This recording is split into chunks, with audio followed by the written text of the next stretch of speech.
¿Alguna vez te has preguntado qué sucede realmente después de la muerte de un ser humano que ha sido salvo por Cristo, pero que no ha alcanzado la perfección necesaria para entrar inmediatamente en la gloria del cielo? La Iglesia Católica sostiene que existe un estado intermedio, sagrado y lleno de esperanza, donde las almas purificadas sufren temporalmente para ser liberadas de toda imperfección moral. Este lugar, conocido como el purgatorio, no es un castigo eterno ni una segunda chance para pecar, sino una estación de limpieza final y absoluta.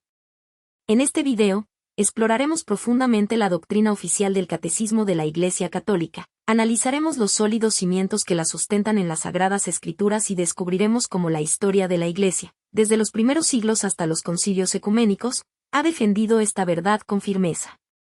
Prepárate para entender la magnificencia de la misericordia divina que permite el sufrimiento temporal a quienes están seguros de su eterna salvación. Para comprender la naturaleza del purgatorio, debemos recurrir directamente a la voz infalible de la Iglesia.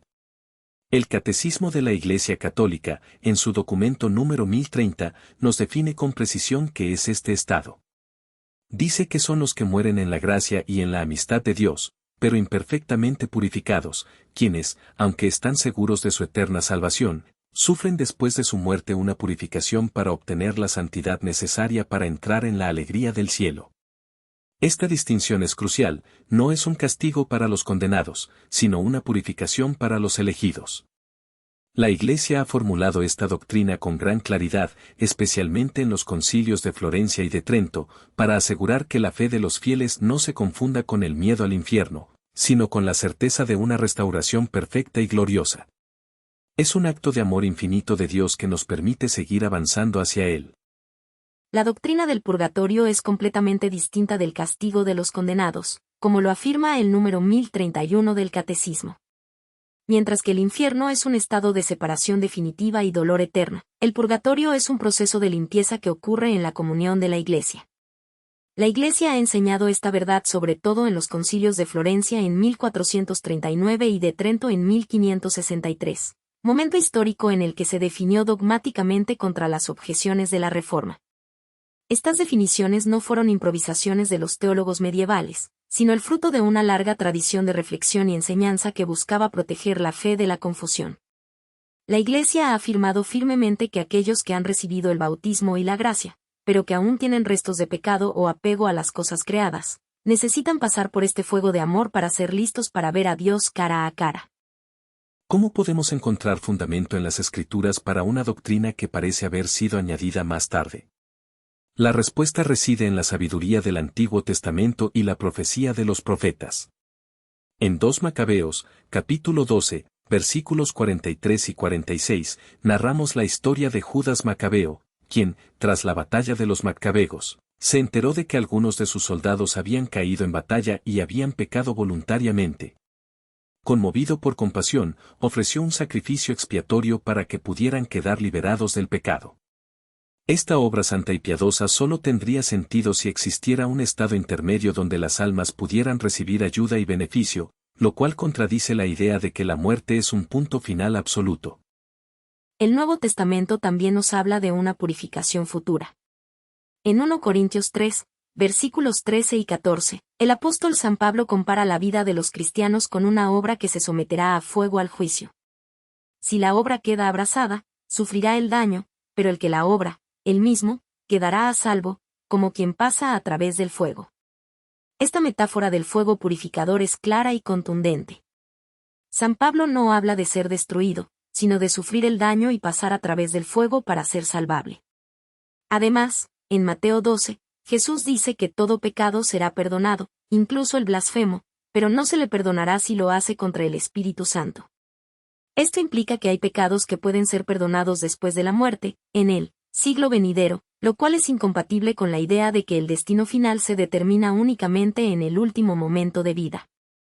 La santidad perfecta es un requisito indispensable para entrar en el cielo. Apocalipsis 21, versículo 27, nos dice claramente que no entrará en ella ninguna cosa impura, sino los que están escritos en el libro de la vida. Hebreos 12, versículo 14, nos exhorta a buscar la santidad, sin la cual nadie verá al Señor. ¿Qué significa esto? Significa que el cielo es un lugar de santidad absoluta, y por lo tanto, ningún alma que haya muerto con algún apego desordenado a las criaturas, ya sea venial o grave, puede entrar inmediatamente. Necesita ser purificada. El purgatorio es el lugar donde esa purificación ocurre. Es la última oportunidad para ser sanados completamente antes de ver la cara de Dios, que es la visión beatífica. La historia de la Iglesia nos muestra que la creencia en la purificación post-mortem no es un invento medieval, sino una tradición antigua y profunda.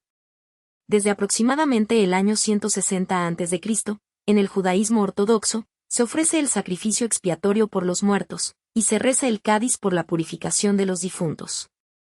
Esto demuestra que la práctica de orar por los muertos tiene raíces profundas en el pensamiento religioso anterior al cristianismo. En el siglo II después de Cristo, en los Hechos de Pablo y Tecla, se menciona la oración por los muertos para que sea transferida al lugar de los justos. San Tertuliano, alrededor del año 200, habla de ofrecer sacrificios por los muertos en el aniversario de su muerte, lo cual indica que era una práctica establecida y reconocida en la Iglesia primitiva. A medida que avanza la historia, los padres de la Iglesia desarrollan esta doctrina. Clemente de Alejandría, alrededor del año 215, habla de un fuego que santifica y no consume, que penetra el alma. San Orígenes, alrededor del año 230, describe un fuego purificador después de la muerte, el bautismo de fuego. San Cipriano, alrededor del año 250, prohíbe oblaciones por quienes violaron la ley eclesiástica, lo cual es una prueba de que era una práctica establecida. Santa Perpetua, mártir del año 203, tuvo una visión de su hermano Dinócrates purgando en un lugar tenebroso, sediento. Tras sus oraciones, lo vio libre y gozoso. Estas visiones y testimonios de mártires y santos confirman que la doctrina del purgatorio era viva y real en la vida de los primeros cristianos. Siguiendo el rastro de la historia, San Cirilo de Jerusalén, alrededor del año 350, hablaba de la oración por los difuntos en la liturgia. San Juan Crisóstomo, alrededor del año 392, afirmaba que no dudábamos en socorrer a los que han partido y ofrecer nuestras plegarias por ellos, citando el ejemplo de los hijos de Job purificados por el sacrificio de su padre. San Agustín, alrededor del año 411, en su obra La ciudad de Dios, acuña el término poenae purgatoriae, penas purgatoriales, y afirma que no hay duda de que los muertos son ayudados por las oraciones de la Santa Iglesia, por el sacrificio salvífico y por las limosnas. Su enseñanza es clara y contundente: la Iglesia tiene el poder de ayudar a los difuntos. San Gregorio Magno, alrededor del año 604, en sus diálogos, narra múltiples apariciones de almas del purgatorio y instituye las 30 misas gregorianas. Esto marca un momento crucial en la historia, ya que el término purgatorium comienza a usarse como lugar físico, aunque antes era un estado. El primer reconocimiento oficial de la Iglesia fue en el primer concilio de León en 1245 y la enseñanza formal en el segundo concilio de León en 1274. Luego, en el concilio de Florencia en 1439, se definió la doctrina dogmática para la unión con la Iglesia de Oriente. Finalmente, en el Concilio de Trento, entre 1545 y 1563, se definió dogmáticamente contra la Reforma protestante, respondiendo a Lutero y Calvino, quienes negaron la doctrina del purgatorio en el siglo XVI. El Concilio Vaticano II reafirmó esta doctrina en Lumen Gentium, párrafos 50 y 51, confirmando que la Iglesia sigue enseñando lo mismo que la Iglesia primitiva. Solo los protestantes, en su separación del siglo XVI, negaron la doctrina. La creencia en la purificación post-mortem existía desde antes del cristianismo en el judaísmo, fue practicada desde el siglo I por los primeros cristianos, enseñada por los padres de la Iglesia, y luego definida dogmáticamente. La conclusión histórica es clara: la creencia en la purificación post-mortem no es una invención, sino una verdad eterna que ha sido mantenida por la Iglesia católica a través de los siglos, defendiendo la santidad de la fe contra las enseñanzas erróneas de la Reforma. ¿Cómo podemos ayudar a las almas del purgatorio? La respuesta es clara y llena de esperanza. La Santa Misa es el sufragio más poderoso. El sacrificio eucarístico es el medio más eficaz para ayudar a los difuntos. Se puede mandar celebrar misas por la intención de un difunto, y la tradición de las 30 misas gregorianas consiste en celebrar 30 misas seguidas sin interrupción. Además, las indulgencias son un instrumento poderoso. La definición del Catecismo 1471 dice que las indulgencias son la remisión ante Dios de la pena temporal por los pecados ya perdonados que un fiel dispuesto consigue por mediación de la Iglesia. Las indulgencias plenarias para difuntos tienen requisitos específicos: confesión sacramental, comunión eucarística, orar por las intenciones del Papa y sin apego a ningún pecado. Las obras para ganar una indulgencia plenaria para difuntos incluyen visitar un cementerio entre el 1 al 8 de noviembre y rezar por los difuntos, o visitar una iglesia u oratorio el 2 de noviembre y rezar Padre Nuestro y Credo. También hay indulgencias parciales para visitar el cementerio cualquier día del año rezando por los difuntos. La oración es otra forma poderosa de ayudar. El Santo Rosario, la coronilla de la Divina Misericordia, la oración de Santa Gertrudis y el oficio de difuntos son medios efectivos. Además, las limosnas y obras de caridad, como dar limosna en nombre del difunto o realizar obras de misericordia espirituales y corporales por su intención, también ayudan. Las penitencias y sacrificios, como ayunos y mortificaciones, también son útiles. La comunión de los santos es otro aspecto fundamental. El Catecismo nos habla de 3 estados de la Iglesia interconectados: la Iglesia militante, que está en la tierra orando y ofreciendo sufragios; la Iglesia purgante o sufriente, que está en el purgatorio recibiendo ayuda e intercediendo por nosotros; y la Iglesia triunfante, que está en el cielo intercediendo por todos. Los fieles en la tierra, conscientes de esta comunión, desde los primeros tiempos han honrado con gran piedad el recuerdo de los difuntos y ofrecido por ellos oraciones. Esta comunidad nos une, y nuestras acciones aquí afectan a los que sufren allá. La Iglesia peregrina, consciente de esta comunión, ha honrado con gran piedad el recuerdo de los difuntos y ofrecido por ellos oraciones, como afirma el Catecismo 958. Los testimonios de los santos confirman la realidad del purgatorio. Santa Gertrudis la Grande, entre 1256 y 1302, relata que al rezar, Padre Eterno, te ofrezco la preciosísima sangre de tu divino Hijo Jesús, en unión con todas las misas celebradas hoy día a través del mundo, por todas las benditas almas del purgatorio, libera 1.000 almas cada vez. Al morir, el demonio la tentó diciendo que iría al purgatorio por haber dado sus indulgencias a otros, pero Jesús mismo fue por ella y la llevó directa al cielo. San Nicolás de Tolentino, entre 1245 y 1305, patrono de las almas del purgatorio, vio a un alma llamada Fray Peregrino en un valle inmenso con almas entre llamas. Celebró 7 misas seguidas, y al 7º día, las almas aparecieron gloriosas y libres. San Gregorio Magno, entre 590 y 604, mandó celebrar 30 misas seguidas para un monje llamado Justo que murió en paz con Dios pero con falta al voto de pobreza. Al terminar, Justo se apareció anunciando que subía libre al cielo. Santa Faustina Kowalska, entre 1905 y 1938, visitó el purgatorio guiada por su ángel. Vio un lugar nebuloso lleno de fuego con multitud de almas. Preguntó su mayor tormento, la añoranza de Dios.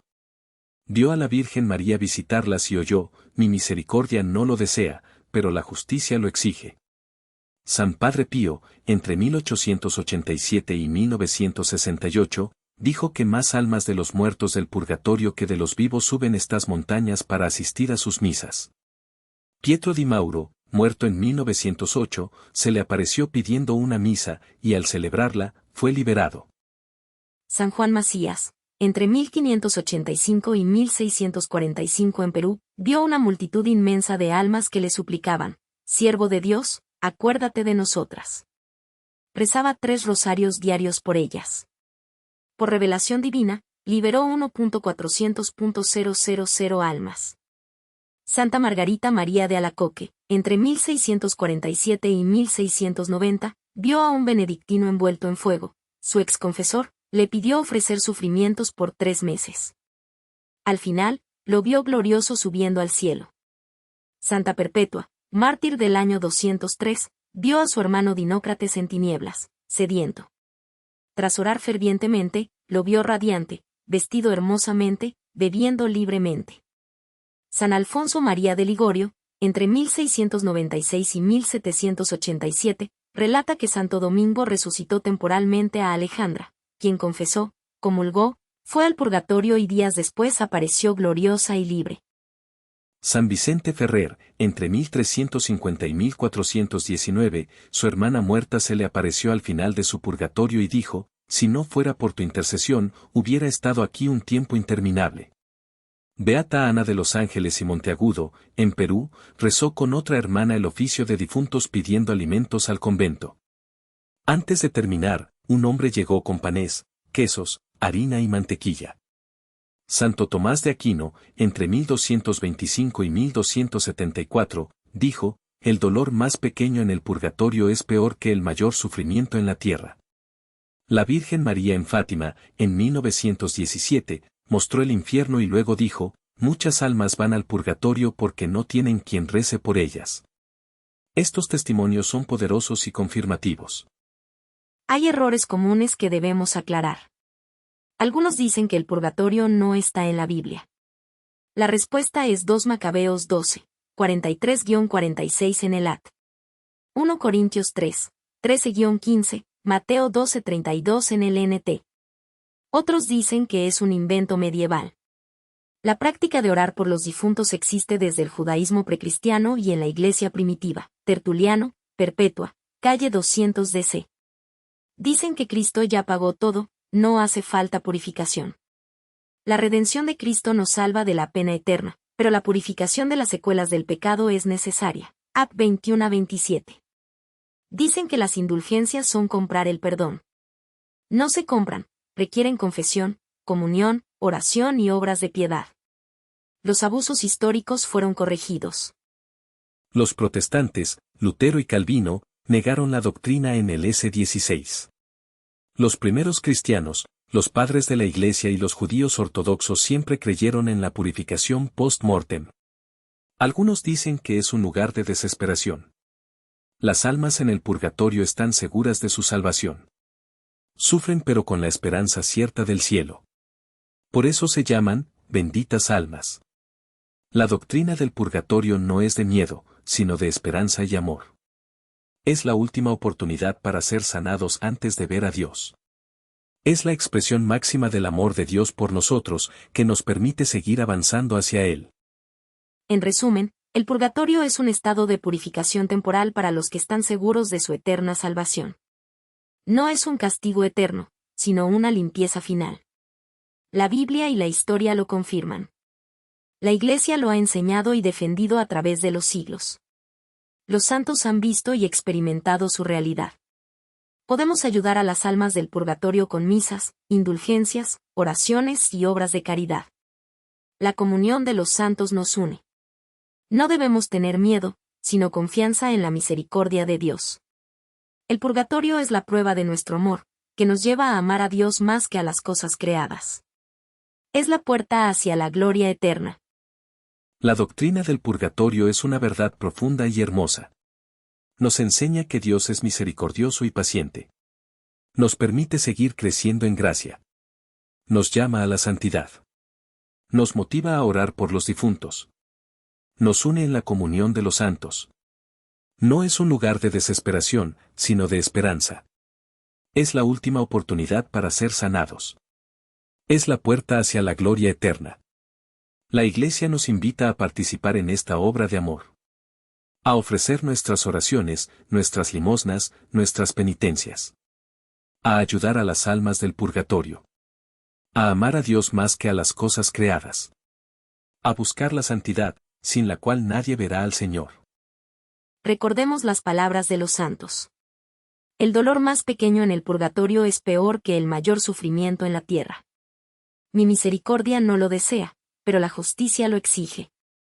Muchas almas van al purgatorio porque no tienen quien rece por ellas. Estos testimonios nos llaman a la acción. A orar. A ofrecer misas. A dar limosnas. A penitencia. A amar. A buscar la santidad. El purgatorio es la prueba de nuestro amor. Es la puerta hacia la gloria eterna. Es la última oportunidad para ser sanados. Es la expresión máxima del amor de Dios por nosotros. No debemos tener miedo, sino confianza en la misericordia de Dios. La fe en el purgatorio nos une a todos los fieles. Nos motiva a la santidad. Nos llama a la oración. Nos motiva a la caridad.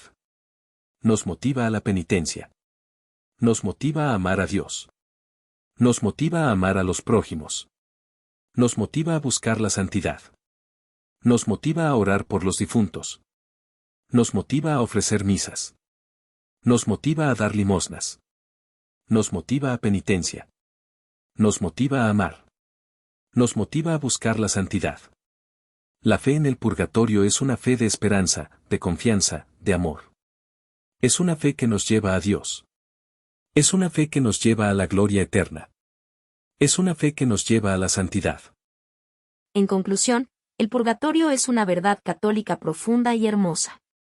Es un estado de purificación temporal para los que están seguros de su eterna salvación. No es un castigo eterno, sino una limpieza final. La Biblia y la historia lo confirman. La Iglesia lo ha enseñado y defendido a través de los siglos. Los santos han visto y experimentado su realidad. Podemos ayudar a las almas del purgatorio con misas, indulgencias, oraciones y obras de caridad. La comunión de los santos nos une. No debemos tener miedo, sino confianza en la misericordia de Dios. El purgatorio es la prueba de nuestro amor, que nos lleva a amar a Dios más que a las cosas creadas.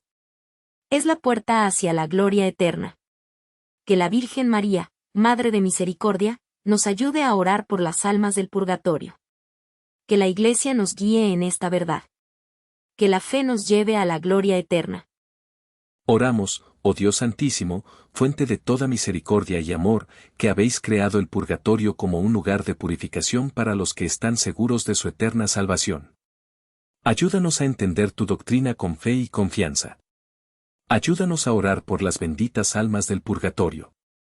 Ayúdanos a ofrecer nuestras misas, nuestras indulgencias, nuestras oraciones y nuestras obras de caridad. Que tu misericordia nos libere del pecado y nos lleve a la gloria eterna. Que la Virgen María, Madre de Misericordia, nos ayude a orar por las almas del purgatorio. Que la Iglesia nos guíe en esta verdad. Que la fe nos lleve a la gloria eterna. Amén.